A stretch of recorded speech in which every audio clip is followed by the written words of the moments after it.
Hello friends, তোমরা সবাই কেমন আছো? আশা করি খুব ভালো আছো। আমি তো খুব ভালো আছি। তো আমি আজকে একটু বেরিয়ে পড়েছি বিকালবেলা ঘুরু করতে, তাই ভাবলাম তোমাদের সাথে একটু শেয়ার করি। তো চলে এসো, পুরো ভিডিওটা আমার সাথে থাকো। বলতে বলতে ভাবলাম কি পরেছি একটু তোমাদের সাথে দেখাই। তো এই জামাটা সামনে ছিল, ভাবলাম একটুখানি পরে নিই এবং তোমাদের সাথে দেখাই, তাহলে তো ভালো লাগবে না। একটু হাঁটছিলাম, হাঁটতে হাঁটতে বাড়ির সামনে টোটো কাকুকে দেখলাম, বললাম আমাকে একটু নিয়ে চলো। তো কাকু ওইদিকেই যাচ্ছিল, তো চেনাশোনা টোটো কাকু ছিলেন, আমাকে নিয়ে যাচ্ছিলেন। কিন্তু কিছুটা যাওয়ার পরই আমি লক্ষ্য করলাম রাস্তাটা না একটু খারাপ আছে। কাকুকে বললাম কাকু একটু দেখে শুনে চালাও, কিন্তু যেভাবে এখন অ্যাক্সিডেন্টগুলো হচ্ছে না, খুব ভয় লাগে জানো তো।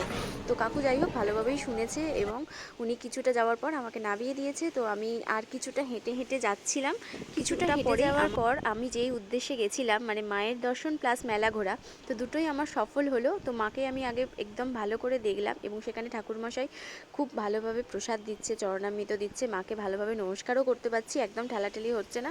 তো মায়েরও একটু ভিডিও নিয়েছি, কিন্তু আমি নমস্কার করার আর ভিডিও বানাতে পারিনি। এবং সমস্ত কিছু ঘোরার হয়ে যাওয়ার পর চলে এলাম মেলার মধ্যে এবং সেখানে বাচ্চাদের সমস্ত ছোটোখাটো দুষ্টুমিগুলো আমি লক্ষ্য করছিলাম। বলতে বলতে আমার চোখ পড়লো একটা খুব সুন্দর জিনিস, যেটা আমার ছোটোবেলাকার খুব পছন্দের একটা, মানে একেটা দেখলে আমি যেখানেই দেখি কিছুক্ষণ দাঁড়িয়ে থাকি, কারণ আমাকে তো আর উঠতে দেবে না, যথেষ্ট বড় হয়ে গেছি। তো বাচ্চাদের ওঠাগুলো দেখছিলাম, আমার ছোটোবেলার দিনে আমি ফিরে যাচ্ছিলাম।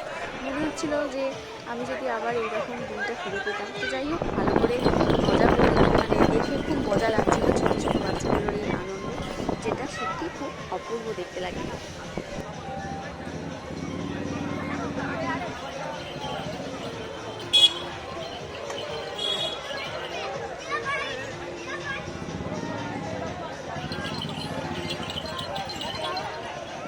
বলতে বলতে এখানে একটা ঘুড়ি গরম কাকুকে দেখতে পেলাম, সে গরম গরম ঘুড়ি গরম বিক্রি করছে।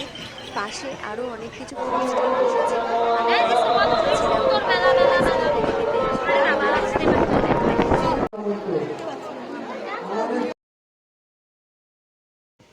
আইসক্রিম খাওয়া প্রায় মানে শেষের দিকে হয়ে এসছে, দাঁতে খুব ব্যথা লাগছিল, ঠান্ডা একদম আইসক্রিমটা। তো আমি আবার আশেপাশে দেখছিলাম যে আমার মাসি, আমাদের পুচকেটা সব কোথায় গেল, তো খুঁজে পাচ্ছিলাম না। বলতে বলতে ওকে দেখতে পেয়ে গেছি, ও আইসক্রিম খাচ্ছে, ও এসে ফেলেছে আমার ভিডিও করা দেখে। বলতে বলতে আমরা চলে এসেছি জিলিপির কাছে, কারণ গরম গরম জিলিপি ভাজছে, না দেখে আর লোভ সামলাতে পারছিলাম না। তো জিলিপি কিনে নিলাম। জিলিপি কিনে নেওয়ার পর মোটামুটি আমাদের মেলা ঘোরা কমপ্লিট দিকে প্রায়। তো আমি মাসিকে বললাম চল এবার বাড়ির দিকে ফেরা যাক।